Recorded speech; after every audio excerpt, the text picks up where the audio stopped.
Harmony, face forward march. Good time. Good time. Thank you. Right over here. Honored to be with you and congratulations on your election. That was a big one. And we're with you 100%. 미국을 다시 위대하게 만드는 것이 우리 대통령님의 꿈인데 미국이 다시 위대하게 변하고 있는 것 같고 북한에 트럼프 월드컵을 지어서 거기서 저도 골프 칠 수 있게 해주시고 평화의 메이커로서의 역할을 꼭 해주시길 기대합니다. I'm meeting a lot of people. I mean, it's hard to say that, but I'd like to meet them this year. It's pretty heavy. Okay, good. 감사합니다.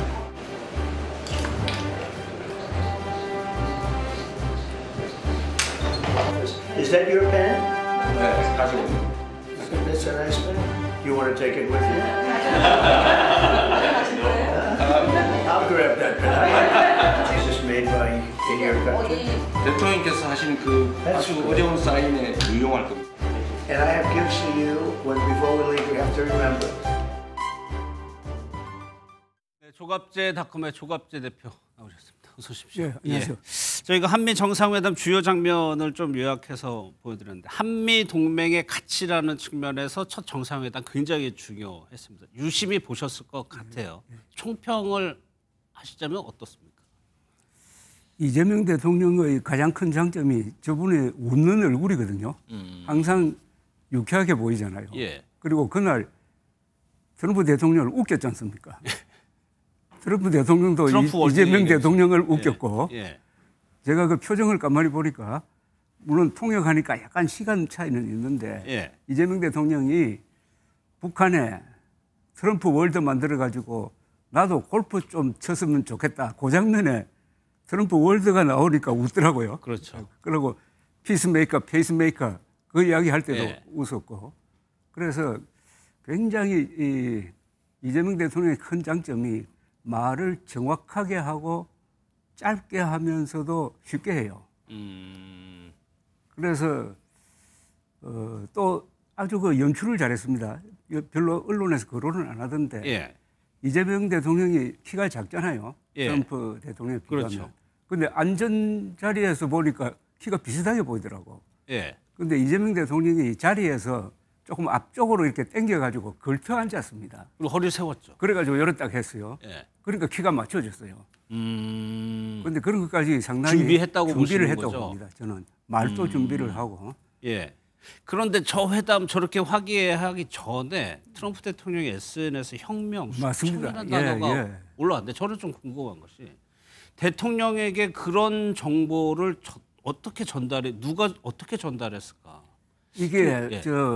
지금 한국과 미국 사이에 아주 고약한 이게 연대가 하나 있어요. 예. 이 부정선거 음모론자들의 연대가 지금 만들어져 가지고 뭐 모스탄이라든지 그 고든창이라든지 이 예. 부정선거를 주장하면서 반중 선동하는 사람이 있지 않습니까? 그 사람이 한국 가면서 지금 지난 6월 선거까지도 부정선거였다고 주장하지 않습니까? 예. 이 사람들이 트럼프 대통령에게 어떤 메시지를 넣을 수 있는 채널이 있는 것 같아요. 그리고 그 사람들이 미국에서 꽤 영향력 있는 매체에서 그런 황당한 주장을 하는 글을 또 실어줍니다. 저는 그게 들어갔다고 봐요. 그래서 혁명과 숙청, 뭐 교회 그리고 미군 기지 압수수색한 것은 그것은 사실관계니까 예. 혁명, 숙청 이 두 개념은 거의 다 윤석열 대통령 편드는 예. 그런 키워드 아니었습니까? 그래서 굉장히 걱정을 했는데 다행히 그 사이에 아마 그 강훈식 비서실장도 직접 트럼프 대통령 비서실장한테 이게 사실이 아니라는 이야기를 전해가지고 그 자리에서는 트럼프 대통령이 자신이 오판을 했다고 했잖아요. 예. 그것도 솔직하게 인정하는 것도 나 처음 봤어요. 그래서 그것까지도 아주 잘 마무리됐는데 이게 하나의 불씨가 있어요. 예. 한국과 미국 사이에 부정선거 음모론을 공유하는 세력이 있다는 거. 이 사람들이 그게 확인이 됐다. 예, 있어요. 분명히 있어요. 그리고 이 사람들이 또 반중선동을 합니다. 부정선거 뒤에는 중국의 그렇죠. 선동이 있었다. 예. 뭐 스카이 데일리라는 그 매체가 99명의 간첩들을 선관위에서 교육하고 있었다. 예, 그걸 또 예. 잡아가지고 미군 기지로 데려가가지고 조사하고 있다는 황당한 이야기가 헌법재판소 심리 과정에서도 나왔잖아요. 이 정도 같으면은 이게 굉장히 암적 존재입니다. 이게 예. 한미동맹을 균열시키는. 또 하나요. 이재명 대통령이 에이펙에서 트럼프 대통령 뭐 김정은 만나는 거 어떠냐 제안했는데 오늘 마침 김정은 위원장이 중국의 전승절에 참석을 한다는 그렇죠. 보도가 나왔어요. 그런데 강훈식 비서실장이 그거 알고 그러니까 트럼프 대통령에게 에이펙 초청을 연계해서 한번 보라고 했었거든요. 그렇다면 그 정보를 가지고 있는 우리 정부에서 트럼프 대통령 에이펙을 초청을 했다는 거는 무언가 좀 보관이 있을 것 같기도 있는 것 같아요. 그래서 저 경주 에이펙 회담이 상당히 판이 커져가지고 세계적인 뉴스를 만들어낼 수 있는 일종의 쇼 같은 그런 무대가 될 수도 있겠다는 생각이 듭니다. 그 자리에 시진핑, 트럼프, 김정은, 이재명 대통령이 같이 모여가지고 예. 한반도의 평화를 이야기한다.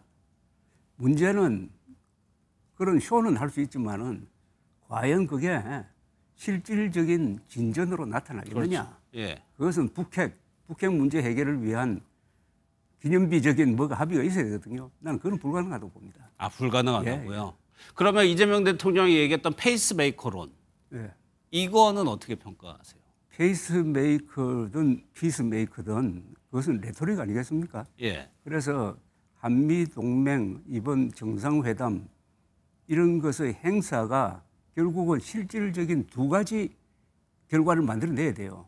북한 핵 문제 해결에 진전이 있어야 되고 그다음에 경제적으로는 한국에서 일자리가 많이 만들어져야죠. 예. 지금 자꾸 3,500억 달러를 뭐 미국에 투자한다든지 추가로 뭐 1,500억 달러를 또 투자한다든지 이런 말만 하는 게 마치 우리 정부의 성과인 것처럼 이야기하는데 예. 예. 그렇게 한 결과로서 일자리가 미국에서 만들어집니까? 한국에서 만들어집니까? 그걸 잘 겨냥해야 된다고 생각하고 지금 경제 이 불황이 이거는 지금 이재명 정부의 경제 불황의 책임을 지울 수는 없다고 생각합니다. 계엄 사태로부터 이어져 가지고 원래 지금 예상 성장률이 0.8% 아닙니까? 그리고 이미 일자리 감축이 늘어날 부분이 못 늘어난 게 한 4만 개 되더라니까요. 예. 예. 그래서 성적표는 결국 정상회담을 하든 에이펙 회담을 하든 그 성적표는 경제 성적표로 나오고 연결이 돼야 된다. 그리고 안보 문제. 예, 알겠습니다. 국민의힘 상황도 좀 보겠습니다. 대표님이 기대했던 거와는 달리 지금 결과가 나왔어요. 결국에는 국민의힘 지지층에서 장동혁 대표를 선택을 했거든요. 이 자체를 좀 어떻게 해석하시죠? 국민의 여론과 완전히 반대로 가고 있습니다. 그거는 국민의힘 지지자와 국민의힘 당원들이 그러니까 전체 여론조사를 하면은 계속 1등 했던 사람이 조경태 의원이었지 않습니까? 예. 이분은 결선에도 못 올라갔어요. 그래서 국민의 뜻과 반하는 지금 행동을 계속하고 있어요. 아니 물고기가 물에서 살아야지 물을 떠나면 죽잖아요. 예.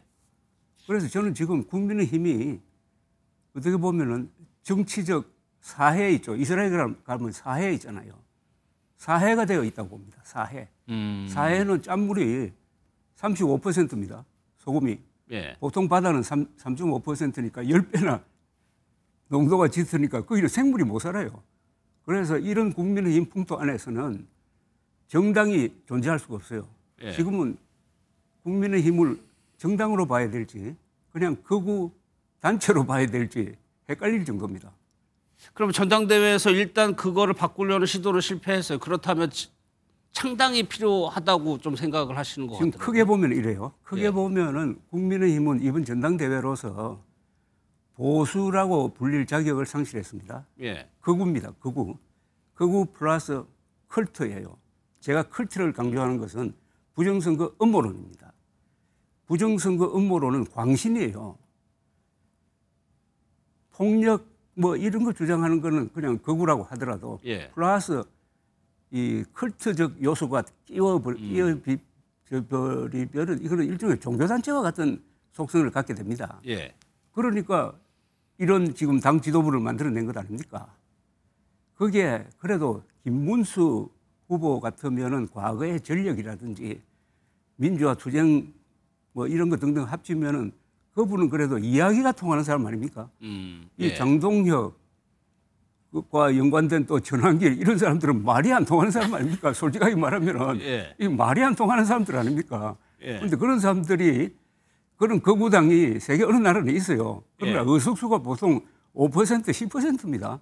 근데 이게 107석이죠. 100석이 넘어요. 이건 오래 갈 수가 없죠. 이대로 갈 수가 없어요. 그런데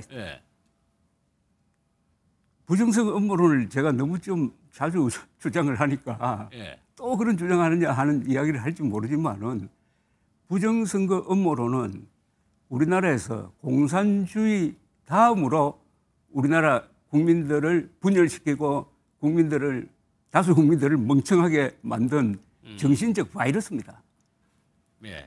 그러고 이 국민의 힘의 어제 선택은 누구를 위한 선택입니까? 이게 국민을 위한 선택입니까? 아니죠. 저는 결과적으로는 이재명 정부, 민주당 정권에 대한 좋은 선물이었다고 생각합니다. 오히려 도와주는 셈이 되는 아니, 이 이상의 호재가 어디 있습니까? 이건 선거할 필요도 없잖아요. 아니, 대화, 정청래, 장동혁 두 사람 만난다고 그러는데 그 만남에서 누가 주도권을 잡겠습니까? 정청래 대표가 한마디만 하면 되지 않습니까? 아직도 부정선거 믿으십니까? 아직도 탄핵 반대입니까? 지금 탄핵 반대하면은 이거는 무슨 걸 의미하느냐면은 지난 4월 4일 국민 신임 배반자라고 그래가지고 윤석열 대통령을 파면했잖아요. 그리고 내란 우두머리 혐의로 재판 받고 있잖아요. 유죄 판결이 나올 가능성이 거의 확실하잖아요. 이런 상황에서 아직도 헌법재판소를 반대하고 내란 우두머리 혐의자를 비호한다는 것은 4월 4일 이전과 이후가 다릅니다. 아니 그래서 그 반탄 세력에 대해서 이런 표현을 하셨더라고요. 해방 후에 생계형 친일파와 같다. 그건 무슨 말이냐면 해방 전에 친일한 사람은 좀 동정할 여지가 있잖아요. 그 압제 속에서. 그러나 해방 후에 친일을 하면은 이거 어떻게 되는 겁니까? 이건 반역자잖아요. 그죠? 해방 후에 대한민국이 서 있는데 이때도 일본이 좋다고 하면은 이건 반역자이듯이 4월 4일 이후에도 윤석열을 편들고 윤석열 의견을 편드는 자는 어떻게 보면은 반역적이라고 봐야죠. 반대한민국, 반헌법, 반사실, 반보수 합쳐서 간단하게 말하면은 반역 세력에 가깝다 이겁니다. 그래서 찬탄 반탄이란 말을 그냥 그 한글 전용이니까 아무 뜻도 없이 그냥 쓰는데 탄핵에 반대했다는 게 더구나 정치인으로서 탄핵에 반대했다, 지금도 반대하고 있다는 게 얼마나 엄청난 잘못을 저지르고 있는지. 그래서 제가 국민의힘은 이번 전당대회를 계기로 정당으로서의 자격을 상실하고 단체, 극우 컬트화 내지 단체로 그냥 정당이라는 것은 헌법이 보장을 합니다. 그리고 보호를 합니다. 동시에 선거 때 국민 세금으로 도와줍니다. 아니 이런 세력을 탄핵에 지금도 반대하고 있는 세력, 계엄에 지금도 찬성하는 세력, 부정선거를 주장하는 세력에 국가가 보호를 해주고 국민 세금으로 도와줘야 됩니까? 그 관련해서 책을 한 권 쓰셨다고 하는 윤석열 몰락의 기록이라는 책인 것 같아요. 여기에서 이 책인데 대표님이 벌써 네 번의 쿠데타를 경험하셨어요. 다 취재를 했어요. 그러면 이번에 계엄이라고 표현을 하겠습니다. 그거는 앞서의 쿠데타하고 뭐가 좀 다르던 거예요? 5.16 그죠? 5.16 800년 만에 처음으로 군인이 집권을 해가지고 박정희, 김종필 세력이 18년 동안 우리나라를 부국강병으로 만들었습니다. 그 다음이 유신입니다. 유신 선포 이거는 친일 쿠데타예요. 그리고 12.12 사건, 전두환 그룹의 등장. 그 다음에 12.3인데 이 12.3 이 계엄은 성격이 친일 쿠데타입니다. 그렇죠. 친일 쿠데타는 절대로 실패를 할 수가 없어요. 권력을 다 가지고 있으니까. 쿠데타는 보통 저 야 쪽에 선 사람이 군대를 동원해가지고 뒤집어 예, 엎으니까 예, 예. 실패할 확률이 많죠. 그런데 실패했잖아요. 왜 실패했느냐? 무능했기 때문에 군대 안 간 대통령이 마치 병정놀이 하듯이 그 중앙고등학교 출신들 세 사람 모여가지고 꾸몄다는 게 이 정도란 말입니다. 무능한 거예요, 무능한. 보수가 무능하면 안 되죠. 그런데 제가 이 책을 통해서 확인한 것은 이게 하늘에서 떨어진 게 아닙니다. 그 앞에 전 단계가 있어요. 저는 제일 중요한 잘못이 예. 청와대에서 무단으로 나온 거예요. 거예요? 저는 아니 청와대 가서 안정된 환경 속에서 그 좋은 데서 차분하게 산책도 해가면서 했으면은 저는 이런 비극은 맞지 않았을 거라고 생각합니다. 청와대에서 나온 것 자체가 예. 그 주술적인 거거든요. 청와대 가시면 아실지 모르겠지만 거기 벽에 조선시대 때 천하 제1복지라고 써놨다고. 우리나라에서 제일 좋은 자리예요. 그런데 윤석열 대통령은 제왕적 권력의 상징이라고 그랬어요. 예. 역대 대통령을 다 제왕급으로 내려앉혀버린 거예요. 침뱉고 나온 거죠.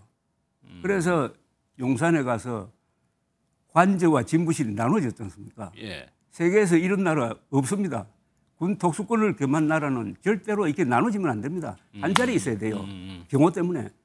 거리가 있으면 안 된다는 말씀이시죠? 출퇴근하다가 얼마나 많은 부작용이 있었습니까? 출퇴근하다가 또 그 관저 공사하다가 등등. 그래서 거기서부터 시작해가지고 그다음에 정치적으로 아주 무지한 이준석 몰아내기 지지율이 50%에서 20%대로 떨어지고 그다음에 작년에 의과대학 정원 2,000명 늘리는 걸로 빚어진 의료 대란으로 보수 중에 보수인 의사표가 다른 데로 가가지고 총선 망치고 예. 하는 과정 속에서 결국 마지막에는 김건희 씨 보호용 계엄을 한 거 아닙니까? 저는 예. 김건희 씨 보호용 계엄이었다고 지금도 믿고 있습니다. 시간 때문에 마지막으로 하나만 예. 여쭤볼게요. 지금 여야 대표가 강경한 대표가 선출이 됐는데 이 상황에서 이재명 대표가 지도부 회동을 제안을 했습니다. 이재명 대통령이 이 부분 경색된 여야 관계를 풀어보려는 의도인 것 같은데 어떻게 전개가 될 거라고? 그건 이재명 대통령이 약속한 대로 하는 거예요. 이분이 대통령이란 것은 한자로 풀어보니까 국민을 크게 통합하는 우두머리더라. 그 역할을 하겠다는 것 아닙니까? 예, 예. 그러니까 마음에 들지 않더라도 장동혁 대표를 만나겠다는 것 아닙니까? 그것은 대통령으로서 하는 거예요. 그러나 이제 정청래 대표는 민주당 대표로서 그 자리에 참석하겠지. 그렇죠. 그러나 그분은 이제 민주당 입장에서 이야기를 하고 아마 해산 이야기 뭐 이런 이야기 하지만은 대통령은 그런 만남을 갖는 게 원칙이죠. 예. 예. 그러면 이재명 대통령은 이게 참 어렵습니다. 여야를 이렇게 협치라는 게 어려운데 뭐 트럼프 대통령과 정상회담 저희가 봤지만 그런 좀 것들을 이재명 대통령이 여기에도 좀 능력을 발휘할 수 있다고 봅니다. 이재명 대통령의 가장 큰 강점이 아까 말씀드렸던 대로 그 웃는 얼굴이에요. 웃고 이분 말이 정확해요. 그리고 쉽고 짧아요. 아마 역대 대통령 중에 그런 정치적인 언어를 가장 경제적으로 사용하는 사람으로 보입니다. 알겠습니다. 대표님 오늘은 여기까지 하겠습니다. 예.